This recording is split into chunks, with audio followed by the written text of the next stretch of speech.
Kung kayo pa mga bossing ko yung nag-iisip, dahil marami na mga bossing ko na nagtatanong kung ano mga pinakamabibisang pampaswerte na pangontra sa kamalasan ngayong darating na ghost month mga bossing ko, ang masasabi ko lamang, the best din po itong ating barya. Barya at ganon din po mga bossing ko ang asin. Upang sa ganon kayo po instead na malasin ay puro kaswertehan naman ang darating. Proven po ito mga bossing basta't may 100% kang paniniwala sa mga gatong mga pamamaraan. Kung naniniwala ka at nais po itong gawin, ay siya. Mag-ready na po kayo, maghugas kayo ng mga barya. Ilalagay natin to sa isang mangkok or sa isang baso. Lalagyan nyo ito ng kapranggot na asin. Ibubudbud nyo po siya at halu-haluin nyo po ito habang nagwi-wish ka ng mga bandang alas 7 na nakaharap ka sa gawing silangan mga bossing kung saan nasikat ang araw. Upang sa ganon ay isama ka ng sikat ng araw sa pagtaas po niya, matupad ang mga pangarap sa buhay. Mag-wish na mula sa inyong pong puso kung ano po ang sinasabi ng inyong kalooban, binubuka ng inyong pong bibig, yun po ugaliin nyo po palagi mga bossing at ganon din po i-mindset nyo na kayo magiging matagumpay.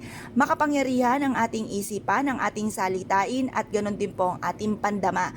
Kaya pagaganahin po natin yan upang sa ganon gumana ang ating law of attraction kung ano mang ninalais natin kagad ating itong matatamo mga bossing. Kasi minsan kaya po hindi natutupad, nagwi-wish ka pero iba ang tinatakbo ng inyong isipan.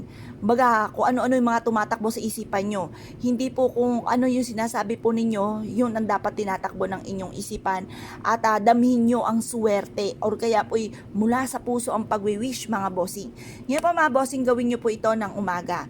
At pagkatapos mga bossing ko magtapon ng mga kamalasan sa nakaharap ka sa may silangan mga bossing ko sa sinag ng araw. Sabi nyo po, itinatapo ko na lahat ang kamalasan ko at huwag ka na muling babalik pa. Matutupad lahat ang mga pangarap ko at tuloy-tuloy ang pasok ng swerte. Ganun po ang pagwi-wish, walang gamit na sana. Ngayon pa mga bossing, kung kayo po naniwala at nais po itong gawin, subukan nyo na po ito dahil ito po isa sa mga subok na napakaswerte. Ngayon pa mga bossing, ang gagawin nyo lamang po ay pagtapos nyo po mag-wish, ilagay nyo po ito sa likod ng pintuan po ninyo or bitbitin kahit saan kayo magtungo upang sa ganun sundan po kayo ng kaswertehan. Pwede rin kayo maglagay ng ganito sa ilalim ng inyo pong higaan upang sa ganun magkaroon kayo ng masarap na tulog at hindi kayo kapitan ng mga negatibo.